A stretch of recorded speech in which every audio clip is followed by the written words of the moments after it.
It's cool. And a lot of them are high profile and they have their own coaching programs, so I'm influencing the influencers, I'm coaching the coaches. So what's really cool about a lot of that is I get a lot of what's working at the highest levels of the industry, the guys that are doing 200, 300, 400 deals a year, flipping and wholesaling. I hear what they're doing and, I get to work with them in terms of what they're doing and help them with that. And with them, it's more organizational than, the metrics and the fundamentals are the same. Mail's mail, internet's internet, leads are leads. It's just a matter of building out that organization and managing and leading people effectively to service the amount of leads you're generating. With your system, it's predictable. You put 100 grand in, you're going to get 200 grand out or whatever it is. It's a pretty simple business. Where people have trouble is fulfilling the leads that they're generating. That's where the trouble is. That's where the breakdown is. So it's really cool working with people at the high levels and then helping people get to those higher levels. And then I've got somebody in the multifamily world that's very high profile. He's got a coaching program, written some books and a podcast and all that. And, he's influencing a lot of people. So what I work with him transfers down into what he's doing with his clients, So it's really cool. And in the nonprofit world, I work with a lot of churches and pastors and youth groups and things like that. And, you influence the leaders and the influencers, and then the butterfly effect and the trickle effect is really, what I love is, like, I had one of my clients the other day who was a high-level flipper wholesaler that's transitioned to multifamily world. And he sent me a text the other day thanking me for one of the calls that we had. And he said, that one phone call has changed my life. He said, just switching my mindset and having me focus on the one thing that I really wanted to do. He said, that's what I've done. I've automated my business. I'm doing this now. My life has changed totally just from that one phone call. I can't thank you enough. And, those types of things is what's really cool. And, what you live for and what fills you as a coach and a mentor. It's a lot of fun. So number one is have a system to handle the leads you're generating. So don't go out and just generate a bunch of leads and just think you're going to be able to handle that without a system. You got to have a system. Even if you just have a spreadsheet and you're using Outlook or Gmail or something, you got to create a system to effectively manage the inflow of those leads. So that's number one, first and foremost, system. Your system is fantastic. It handles it soup to nuts. It does it for you. But, if you can't afford that, if you're not doing that, have something. Have a spreadsheet and have Gmail, right?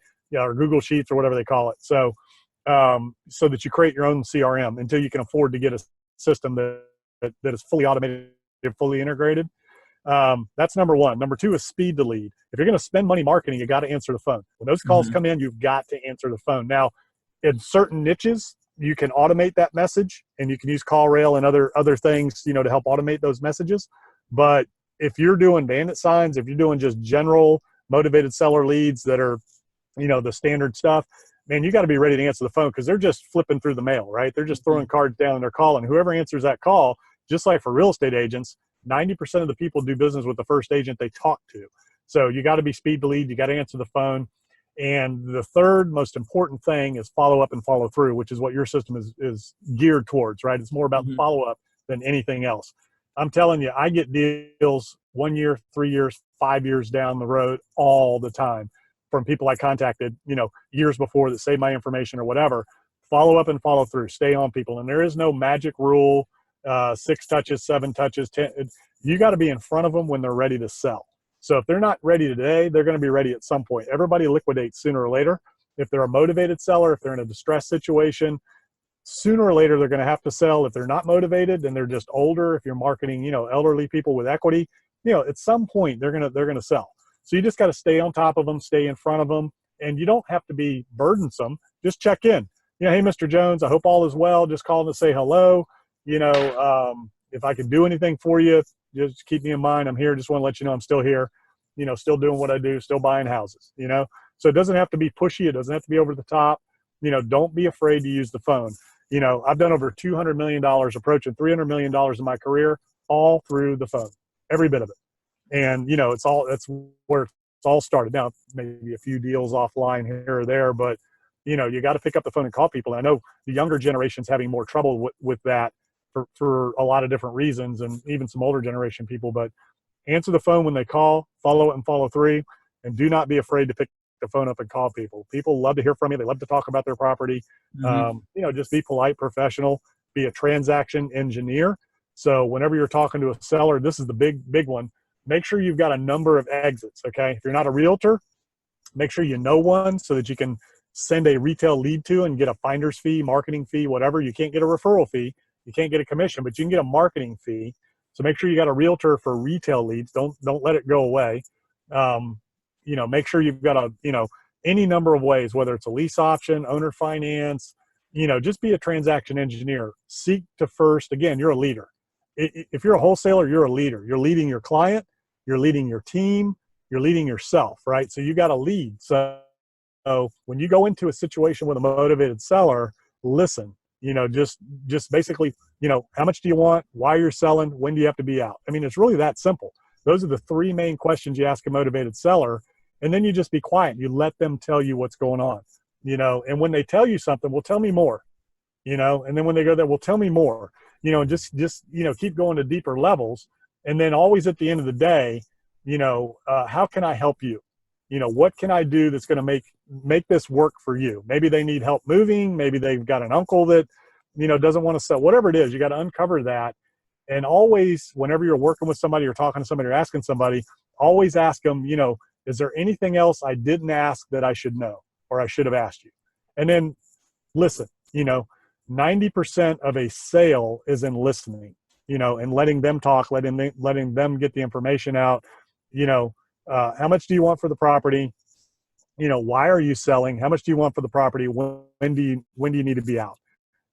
And what else can I do for you? So look to serve, seek to understand where they're coming from. And those are the big takeaways at the highest levels of the industry.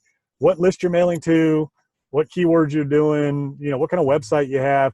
Most of that doesn't matter. It's those other things that make up 80 to 90% of the transactions that get closed in the business at the highest levels. Mm-hmm. And you see that, I mean, those are pretty foundational things of success in real estate. And also I would say in sales in general, to a certain extent. You see that being the same for the rest of the year and, for the recent time coming? Yes. And in any business. Now, second to that is your KPIs. Okay. So you got to really drill down on what's working, where it's working, how it's working, why it's working. So you can tweak your marketing. There is no magic bullet, silver bullet, secret thing. Where the proprietary data is in the data and the metrics and the KPIs, which your system helps people drill down on. What, you want to track each piece you're sending. If you're sending mail, each piece you're sending, if you're sending 7 or 8 touches, each one has a different tracking number.